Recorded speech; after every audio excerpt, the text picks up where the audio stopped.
Hi అండి. Welcome to my channel. Boat neck blouse డిజైన్‌ని క్లియర్‌గా ఏ విధంగా కటింగ్ అండ్ స్టిచ్చింగ్ చేయాలో ఈ వీడియోలో అయితే చూపిస్తాను. ఫస్ట్ అయితే స్ట్రెయిట్‌గా ఒక లైన్ అయితే మార్కింగ్ చేసుకోవాలి. ఒక హాఫ్ ఇంచ్ మనకి నడుము దగ్గర స్టిచెస్ కోసం ఇలా మార్జిన్ అయితే డ్రా చేసుకోవాల్సి ఉంటుంది. పై వైపున కూడా అంటే మనకి బ్లౌజ్ లెంత్ వచ్చేసి 14 ఇంచెస్ అనమాట. కింది వైపున బ్యాక్ సైడ్ స్టిచెస్ కోసం ఒక హాఫ్ ఇంచు, అలానే షోల్డర్ దగ్గర స్టిచెస్ కోసం ఒక హాఫ్ ఇంచు మార్జిన్ అయితే తీసుకోవాల్సి ఉంటుంది. ఇలా మీరు షోల్డర్ దగ్గర హాఫ్ ఇంచ్ గాని, ముప్పావు ఇంచ్ గాని ఎంతైతే మార్జిన్ కావాలనుకుంటున్నారో అంతా ఈ విధంగా మార్కింగ్ చేసేసుకోవాలి. టోటల్ బ్లౌజ్ లెంత్ మాత్రం 14 ఇంచెస్ అయితే రావాలి. ఇలా స్క్రీన్‌లో చూపించినట్టు. ఇప్పుడు మనకి నడుము సైజ్ వచ్చేసి 32 సైజ్ అనమాట. 4 పార్ట్స్‌గా డివైడ్ చేసుకొని 7.5 ఇంచులకు ఒక మార్కింగ్ చేసేసుకొని ఒక 1 ఇంచ్ మాత్రం మనం బ్యాక్ సైడ్ డాట్స్ వేస్తాం కదా! ఈ డాట్స్ కోసం అని చెప్పేసి ఇలా మార్కింగ్ చేసేసుకోవాలి. మీరు ఖర్చు కోసం 1.5 ఇంచ్ గాని, 2 ఇంచెస్ కానీ మీ ఇష్టం. 1.5 ఇంచ్ అయితే 1.5 ఇంచ్, 2 ఇంచ్ అయితే 2 ఇంచ్‌కి మార్కింగ్ చేసుకోవాలన్నమాట. ఇప్పుడు పై వైపున కూడా సేమ్ అదే లెంత్‌లో ఈ విధంగా మార్కింగ్ చేసేసుకోవాలి. మనకి లైన్ అనేది కొంచెం క్రాస్‌గా వచ్చింది. అందుకే ఈ విధంగా అయితే మార్కింగ్ చేసుకున్నాను. ఇక్కడ మనకి ఫుల్ షోల్డర్ మెజర్‌మెంట్ తీసుకోవాలన్నమాట. ఈ కస్టమర్‌కి వచ్చేసి 15 ఇంచెస్ ఫుల్ షోల్డర్, దానిలో హాఫ్ 7.5 ఇంచెస్‌కి అయితే మార్కింగ్ చేసేసుకోవాలి. అలానే ఆర్మ్ డౌన్ కోసం కూడా 7.5 ఇంచు, అంటే షోల్డర్ దగ్గర మనం ఎంత మెజర్‌మెంట్ అయితే తీసుకున్నామో ఆర్మ్ డౌన్ దగ్గర కూడా అంతే మెజర్‌మెంట్ తీసుకోవాలి. అలాగే చెస్ట్ లూజ్ వచ్చేసి 34 సైజు, దీనికి 1 ఇంచ్ యాడ్ చేసుకొని మార్కింగ్ చేసుకోవాలన్నమాట. ఖర్చుల కోసం ఒక 2 ఇంచెస్ ఈ విధంగా యాడ్ చేసుకుని ఆర్మ్ రౌండ్ కోసం అని చెప్పేసి ఫస్ట్ ఈ విధంగా స్ట్రైట్‌గా ఒక లైన్ అయితే మార్కింగ్ చేసుకుని 1.5 ఇంచ్ దగ్గర ఆర్మ్ రౌండ్ అయితే మార్కింగ్ చేసుకోవాలి. మీకు బిగినర్స్ అయితే ఈ స్కేల్ అయితే బాగా యూజ్ అవుతుంది. స్కేల్ తీసుకుని మార్కింగ్ చేస్తే మనకి చంక రౌండ్ అనేది చాలా నీట్‌గా వస్తుందన్నమాట. ఇప్పుడు నెక్ కోసం 5 ఇంచెస్‌కి అయితే మార్క్ చేస్తున్నాను. ఇక్కడ షోల్డర్ కొంచెం పెద్దగా ఉండడం వల్ల మనకి నెక్ కోసం 5 ఇంచెస్ తీసుకున్నాను. షోల్డర్ సైజ్ ఇంకొంచెం చిన్నగా ఉంటే గనక మీరు నెక్ సైజ్ వచ్చేసి 4.5 ఇంచ్‌కి మార్కింగ్ చేసుకోవాలి. అలాగే షోల్డర్ దగ్గర మాత్రం 2.5 ఇంచ్ తీసుకున్నాను. 3.5 ఇంచ్ వచ్చేసి నెక్ డౌన్ తీసుకున్నానమాట. ఇప్పుడు దీనిలో మనం ఆర్మ్ రౌండ్ కోసం యూజ్ చేసిన స్కేల్ ఏదైతే ఉందో దీంతో ఇలా బోట్ నెక్‌ని అయితే డ్రా చేసేసుకోవాలి. ఈజీగానే బోట్ నెక్ డిజైన్ అయితే డ్రా చేసేయచ్చు. షోల్డర్ దగ్గర ఒక హాఫ్ ఇంచ్ స్క్రీన్‌లో చూపించిన విధంగా ఇలా మార్కింగ్ చేసుకోవాల్సి ఉంటుందన్నమాట. మనకి ఖర్చులు ఎంతైతే తీసుకుంటామో అంతవరకు స్క్రీన్‌లో చూపించిన విధంగా ఇలా మార్కింగ్ చేసేసుకుని ఇప్పుడు ఈ బ్యాక్ పార్ట్‌ని అయితే కటింగ్ చేసేస్తున్నాను. మీకు full blouse cutting and stitching video కావాలి అని అంటే కనుక కామెంట్ సెక్షన్‌లో కామెంట్ చేయండి. చాలా వరకు మనం బ్లౌజ్ కటింగ్ స్టిచ్చింగ్ వీడియోలు పెడుతుంటే చూడట్లేదని చెప్పేసి నేనైతే ఓన్లీ బ్యాక్ పార్ట్ డిజైన్స్ మాత్రమే పెడుతున్నాను. ఎవరికైనా ఇంట్రెస్ట్ ఉండి మాకు full blouse cutting and stitching video కావాలి అని అనుకుంటే కనుక కామెంట్స్ ఎక్కువ వచ్చేదాన్ని బట్టి నేను కటింగ్ అండ్ స్టిచ్చింగ్ వీడియో అయితే అప్లోడ్ చేస్తాను. ఇక్కడ మనకి డాట్స్ కోసం అని చెప్పేసి ఖర్చు వరకు ఎక్కడికైతే మార్కింగ్ చేసుకున్నామో దాని మిడిల్‌లో అయితే మార్కింగ్ చేసేసుకుని ఇలా చిన్నగా కటింగ్ చేసుకోవాలన్నమాట. మనకి కటింగ్ చేయడం వల్ల ఇక్కడ డాట్స్ వస్తాయని, ఇక్కడ స్టిచెస్ కోసం అని చెప్పేసి ఒక ఐడియా అయితే ఉంటుంది. అలాగే డాట్స్ దగ్గర నుంచి క్రాస్‌గా ఒక హాఫ్ ఇంచ్‌కి మనం బ్లౌజ్ స్టిచ్చింగ్ చేసుకునేటప్పుడైనా కటింగ్ చేసుకోవచ్చు, లేదా కటింగ్ చేసినప్పుడైనా సరే ఈ విధంగా కటింగ్ చేసేసుకుంటే నడుము దగ్గర నీట్‌గా ఉంటుందన్నమాట. ఇక్కడ మనం ఆల్రెడీ బోట్ నెక్‌ని అయితే డ్రా చేసుకున్నాం కదా! ఈ బోట్ నెక్‌కి ఫ్రంట్ పార్ట్ కోసం అని చెప్పేసి క్యాన్వాస్ పేపర్‌ని తీసుకొని ఈ విధంగా మార్కింగ్ చేసేస్తున్నాను. బ్యాక్ పార్ట్ డిజైన్‌కి అయితే మనకి ఇంకొంచెం ఎక్కువగానే క్యాన్వాస్ పేపర్‌ని కటింగ్ చేసుకోవాల్సి ఉంటుంది. ఇది వచ్చేసి ఫ్రంట్ పార్ట్ అనమాట. ఫ్రంట్ పార్ట్ వచ్చేసి ప్రిన్సెస్ కట్ అయితే కటింగ్ చేశాను. దీనికి కంప్లీట్ బ్లౌజ్ లుక్ అయితే మీకు లాస్ట్‌లో అయితే అప్లోడ్ చేస్తాను. వీడియో లాస్ట్‌లో అయితే పెడతాను. ఇక్కడ నెక్ డౌన్ వచ్చేసి మనం బోట్ నెక్ అయితే తీసుకున్నాం కదా! ఆ బోట్ నెక్ దగ్గర నుంచి ఒక 7 ఇంచెస్ వరకు అయితే నేను నెక్ డౌన్ అయితే తీసుకున్నాను. అంటే ఈ బాక్స్ వరకు మనకి 7 ఇంచెస్‌లో అయితే డ్రా చేస్తున్నాననమాట. ఈ 7 ఇంచెస్‌లో మనం రౌండ్ నెక్ గాని, డ్రాప్ షేప్ గాని వాళ్ళు కొంచెం బ్రాడ్‌గా కావాలనుకుంటే గనక కొంచెం ఎక్కువగానే రౌండ్ తీసుకోవాల్సి ఉంటుంది. లేదు కొంచెం చిన్న డ్రాప్ షేప్‌ని స్టిచ్ చేయండి అని అంటే గనక కొంచెం చిన్న సైజులోనే తీసుకోవాల్సి ఉంటుంది. ఇక్కడైతే మీడియం సైజులో అయితే డ్రా చేస్తున్నాను నేను, మరీ ఎక్కువగా కాకుండా. ఇలా తీసుకున్న తర్వాత మనకి నెక్ చుట్టూ కూడా క్యాన్వాస్ పేపర్ 1 ఇంచ్ గాని, 1.5 ఇంచ్ గాని మీ ఇష్టం. మీకు ఎంతవరకు అయితే కావాలనుకుంటున్నారో అంతవరకు కటింగ్ చేసేసుకొని నెక్‌ని డైరెక్ట్‌గా కటింగ్ చేసేయకుండా ఒక హాఫ్ ఇంచ్ అయితే ఇలా లీవ్ చేసేసుకోవాలి. ఇలా లీవ్ చేయడం వల్ల ఏంటంటే మనకి షోల్డరు క్యాన్వాస్ పేపర్‌ని ఐరన్ చేసినప్పుడు సాగిపోకుండా నీట్‌గా ఉంటుందన్నమాట. ఇలా నెక్ చుట్టూ కూడా కటింగ్ చేసిన తర్వాత మనకి క్యాన్వాస్ పేపర్ వన్ సైడ్ వచ్చేసి షైనింగ్ ఉంటుంది. ఈ షైనింగ్ ఉన్న వైపు లైనింగ్ క్లాత్ నుంచేసి ఐరన్ చేయాలి. 1, 2 సార్లు ఐరన్ చేస్తే నీట్‌గా మనకి లైనింగ్ క్లాత్‌కి అయితే పేస్ట్ అయిపోతుందన్నమాట. ఇప్పుడు లైనింగ్ క్లాత్‌ని మెయిన్ ఫ్యాబ్రిక్‌ని కూడా చుట్టూ స్టిచెస్ వేసేసుకొని మనకి ఎక్స్ట్రా ఫ్యాబ్రిక్ ఏదైతే ఉందో దీన్ని రిమూవ్ చేసేసుకోవాల్సి ఉంటుంది. దీనికి సంబంధించిన స్లీవ్ డిజైన్ కూడా నేను అప్లోడ్ చేస్తాను. ఇంట్రెస్ట్ ఉన్నవాళ్ళు ఒకసారి మన ఛానల్‌లో అయితే ప్లే లిస్ట్ ఉంటుందండి. స్లీవ్స్ డిజైన్ అని చెప్పేసి ప్లే లిస్ట్ ఉంటుంది. మీరు ప్లే లిస్ట్‌ని చెక్ చేస్తే గనక దానిలో మీకు కావాల్సినన్ని డిజైన్స్ అయితే ఉంటాయన్నమాట. బ్యాక్ నెక్‌కి ఒక ప్లే లిస్ట్ ఉంటుంది. అలానే స్లీవ్ డిజైన్స్‌కి ఒకటి ఉంటుంది. బ్లౌజ్ హ్యాంగింగ్స్‌కి ఒక ప్లే లిస్ట్ ఉంటుంది. ఇలా నెక్ చుట్టూ కూడా స్టిచ్ చేసేసుకున్న తర్వాత ఇప్పుడు నెక్ మిడిల్ అయితే కటింగ్ చేసుకోవాలి. ఇక్కడ నెక్ చుట్టూ ఇన్విజిబుల్ పోట్లీ బటన్స్ అయితే నేను స్టిచ్ చేస్తున్నాను. కొంచెం మీడియం సైజులో ఉన్న పోట్లీ బటన్స్ అయితే తీసుకుని మనకి బటన్స్ పైకి కనిపించకుండా క్లియర్గా నెక్ చుట్టూ ఏ విధంగా స్టిచ్చింగ్ చేసుకోవాలో ఈ వీడియోలో అయితే చూపిస్తాను. ఫస్ట్ అయితే మనం కటింగ్ చేసి పెట్టుకున్న బ్యాక్ పార్ట్ ఏదైతే ఉందో ఈ బ్యాక్ పార్ట్ చుట్టూ కూడా ఈ పోట్లీ బటన్స్ని మరీ చివరికి కాకుండా మనం స్టిచ్చెస్ వేసాం కదా నెక్ చుట్టూ, ఈ స్టిచ్చెస్ మీద ఓన్లీ ఈ రౌండ్ వచ్చేలాగా చూసుకుని స్టిచ్ చేసుకోవాలన్నమాట. కొంచెం బటన్స్ పైకి పెట్టేసినా సరే మనకంత నీట్గా అయితే రాదు. ఫినిషింగ్ నీట్గా ఉండాలి, ఈ బటన్స్ మాత్రమే పైకి కనిపించాలి అని అనుకుంటే కనుక మనం స్టిచ్ చేసిన దాని మీదే ఆ గుర్తు మీదే ఈ బటన్స్ని అయితే స్టిచ్ చేసుకోవాలి. ఇలా నెక్ చుట్టూ కూడా మొత్తం మీరు కొంచెం గ్యాప్ ఉండేలాగా స్టిచ్చింగ్ చేసుకున్నా లేదంటే దగ్గరగా స్టిచ్చింగ్ చేసుకున్నా బాగానే ఉంటుంది. నేనైతే కొంచెం గ్యాప్ అయితే ఇచ్చాను. మరీ దగ్గరగా స్టిచ్చింగ్ చేసినా మనకి ఫ్యాబ్రిక్ కొంచెం మందంగా ఉంటుంది కదా, దగ్గరగా అయిపోవడం వల్ల నెక్ చుట్టూ కూడా కొంచెం ఎత్తుగా ఉన్నట్టు అనిపిస్తుంది స్టిచ్చింగ్ చేసినప్పుడు. అందు గురించి చిన్న గ్యాప్ అయితే ఇచ్చాను నేను.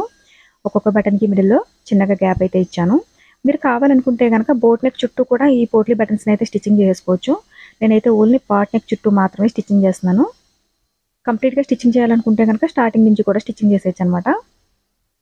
ఇలా స్టిచ్ చేసిన తర్వాత నెక్ చుట్టూ మనకి ఈ బటన్స్కి ఉన్న ఎక్స్ట్రా ఫ్యాబ్రిక్ ఏదైతే ఉందో దీన్ని కటింగ్ చేసుకోవచ్చు. ఇప్పుడు దీన్ని మనం స్టిచ్చెస్ పెట్టుకున్న బ్యాక్ పార్ట్ ఏదైతే ఉందో దీన్ని రైట్ సైడ్కి ఈ నెక్ రాంగ్ సైడ్ నుంచేసి స్టిచ్ చేసుకోవాలన్నమాట. అంటే మనకి నెక్ వచ్చేసి అవతల వైపుకి ఫోల్డింగ్ అయిపోవాలి, బటన్స్ వచ్చేసి ముందు వైపుకి కనిపించేలాగా. అలానే స్టిచ్చింగ్ చేసేటప్పుడు క్లాత్ని లాగినట్టుగా కాకుండా జాగ్రత్తగా స్టిచ్చింగ్ చేసుకోండి. ఎందుకంటే లాగినట్టుగా చేస్తే కనుక ఈ నెక్ షేప్ అనేది అవుట్ అయిపోతుంది, అంటే సైడ్కి వెళ్ళిపోవడం అలా జరుగుతుంది. అలా లాగినట్టుగా కాకుండా జాగ్రత్తగా స్టిచ్చింగ్ చేసుకోవాల్సి ఉంటుంది. అలానే స్టిచ్చింగ్ చేసేటప్పుడు మరీ చివరికంటూ కాకుండా కొంచెం గ్యాప్ ఉంచేసి అయితే స్టిచ్చింగ్ చేసుకోవాలి. ఎందుకంటే మనం కటింగ్ చేసినప్పుడు ఇవతల వైపుకి ఫోల్డింగ్ చేస్తాం కదా ఫ్యాబ్రిక్ని, అది ఫోల్డింగ్ చేసినప్పుడు మనకి ఈ స్టిచ్చెస్ కట్ అవ్వకుండా జాగ్రత్తగా కటింగ్ చేసేసుకుని ఇటువైపు అయితే కొంచెం నీట్గా కనిపిస్తుంది కదా మనకి వైట్ కలర్ థ్రెడ్ వేయడం వల్ల. అందు గురించి మరీ స్టిచ్చెస్ కట్ అయిపోకుండా జాగ్రత్తగా స్టిచ్ చేసుకుని చిన్నగా కటింగ్ చేసుకోండి. మిడిల్లో ఎక్కడైనా సరే మనకి ఇది క్రాస్గా అవతల సైడ్కి ఫోల్డింగ్ చేసినప్పుడు అంతగా క్రాస్ తిరుగుతూ అనుకుంటే కనుక మీరు చిన్నగా నెక్ చుట్టూ కూడా కటింగ్లు పెట్టేసుకుని ఇప్పుడు దీన్ని అవతల వైపుకి ఫోల్డింగ్ చేసుకుని ఐరన్ చేసుకోవాల్సి ఉంటుంది. ఒకసారి మీరు ఐరన్ చేసుకుంటే కనుక బటన్స్ అవి కూడా చక్కగా నీట్గా కనిపిస్తుంది. కాకపోతే థర్మకోల్ బటన్స్ అయితే ఐరన్ మరీ హీట్ పెట్టకండి, బటన్స్ పాడైపోతాయి. అలా కాకుండా చాలా సింపుల్గా అయితే ఐరన్ చేయాల్సి ఉంటుంది లైనింగ్ క్లాత్ వైపు నుంచి. ఇక్కడ వచ్చేసి బ్లాక్ కలర్ క్లాత్ అలానే వైట్ కలర్ క్లాత్ తీసుకుని రెండు కూడా ఒకదానిపైన ఒకటి ఉంచేసి 1 ఇంచ్లో అయితే మార్కింగ్ చేసుకోండి, లేదా 1.5 ఇంచులో అయితే డిజైన్ కోసం మార్కింగ్ చేసుకోండి. నేనైతే 1.5 ఇంచ్ వరకు అయితే డిజైన్ కోసం మార్కింగ్ చేసుకున్నాను. మీకు డిజైన్ వెడల్పు ఎక్కువగా ఉండాలి అని అనుకుంటే కనుక దీన్ని 2 ఇంచెస్కి కూడా మార్కింగ్ చేసుకోవచ్చు, మీ ఇష్టం. నేనైతే 1.5 ఇంచ్ వరకు అయితే మార్కింగ్ చేసుకుని ఇలా ఈ క్లాత్ని అయితే అవతల వైపుకి ఫోల్డింగ్ చేసుకుని ఐరన్ చేసుకోవాల్సి ఉంటుంది. ఇది ఐరన్ చేసేటప్పుడు 2 కలర్స్ కూడా మనకి క్లియర్గా కనిపించేలాగా ఐరన్ చేసుకోవాలన్నమాట. బ్లాక్ కలరు అలానే వైట్ కలరు కూడా ఆఫ్ వచ్చేలాగా ఐరన్ చేసుకోవాలి. అంటే ఇక్కడ చూపిస్తున్నాను కదా నేను, ఇలా హాఫ్ వచ్చేలాగా అయితే ఐరన్ చేయాలన్నమాట. ఇలా ఐరన్ చేసేసుకోవాలి. 2 సైడ్స్ కూడా ఫ్యాబ్రిక్ అనేది ఈక్వల్గా ఉండేలాగా చూసుకోవాలి. ఒక సైడ్ ఎక్కువ తక్కువ వస్తే కనుక డిజైన్ స్టిచ్చింగ్ చేసేటప్పుడు అంత నీట్గా రాదనమాట. ఇప్పుడు దీన్ని అయితే కంప్లీట్గా ఐరన్ చేసిన తర్వాత ఇలా ఒక 1/2 ఇంచు మార్జిన్లో అయితే ఫ్రిల్స్ని అయితే స్టిచ్ చేసుకోవాల్సి ఉంటుంది అనమాట. అంటే ఒక్కొక్క దానికి 1/2 ఇంచ్ అయితే గ్యాప్ ఇచ్చేసి ఫ్రిల్స్ని అయితే స్టిచ్చింగ్ చేసుకోవాల్సి ఉంటుంది. మీకు ఇంకా డిజైన్ పట్టి వెడల్పు ఉండాలనుకుంటే కనుక 2 ఇంచెస్లో అయితే స్టిచ్ చేసేసుకోండి. మనకి డిజైన్ అంతా వెడల్పుగా వద్దన్నారు కస్టమర్, అందు గురించి అని చెప్పేసి ఈ విధంగా అయితే స్టిచ్చింగ్ చేస్తున్నాను. ఎవరైనా మన ఛానల్ని ఫస్ట్ టైం చూస్తుంటే కనుక సబ్స్క్రైబ్ చేసుకోండి. అలానే పక్కనే ఉన్న బెల్ బటన్ని క్లిక్ చేసి ఆల్ అనే ఆప్షన్ని క్లిక్ చేయండి. ఆల్ ఆప్షన్ క్లిక్ చేసిన వారికి మాత్రమే నోటిఫికేషన్ వస్తుంది. వీడియో ఎవరికైనా యూజ్ అవుతుంది అనుకుంటే షేర్ చేయడం మర్చిపోకండి. ఇక్కడ వచ్చేసి కొంచెం సింపుల్గా ఉన్న సిల్వర్ కలర్ లేస్ అయితే తీసుకున్నాను నేను. ఇదైతే మీకు కావాలనుకుంటే కొంచెం హెవీగా ఉన్న లేస్ అయినా తీసుకోవచ్చు, లేదా ఇంకా సింపుల్గా ఉన్న లేస్ అయినా తీసుకోవచ్చు.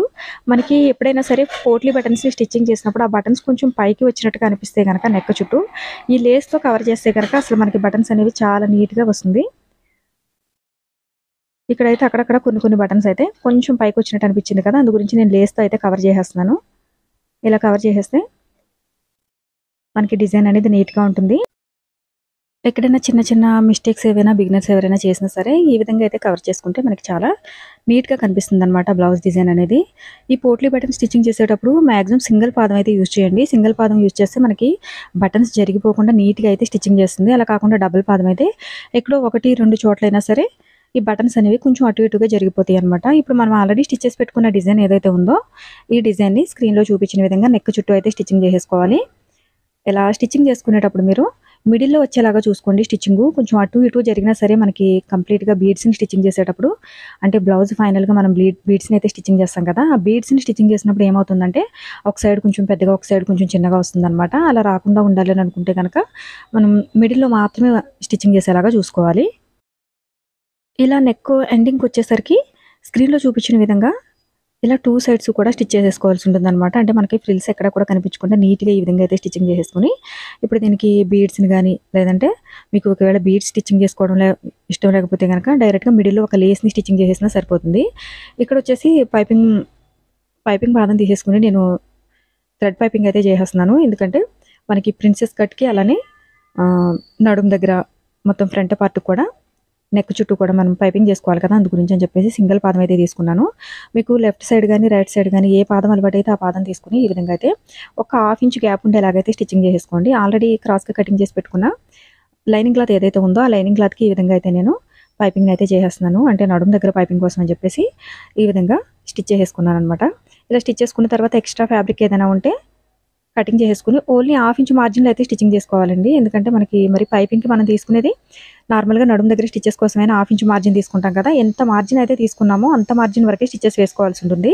మరీ పైకి పెంచినా సరే బ్లౌజ్ లెంత్ అనేది తగ్గిపోతుంది. అలాగని చెప్పేసి కిందకు ఉంచినా సరే బ్లౌజ్ లెంత్ పెరిగిపోతుంది. అలా కాకుండా మీరు కటింగ్ చేసేటప్పుడు ఎంత మార్జిన్ అయితే తీసుకున్నారో అంత మార్జిన్ మీదే స్టిచెస్ వచ్చేలాగా చూసుకోవాలి.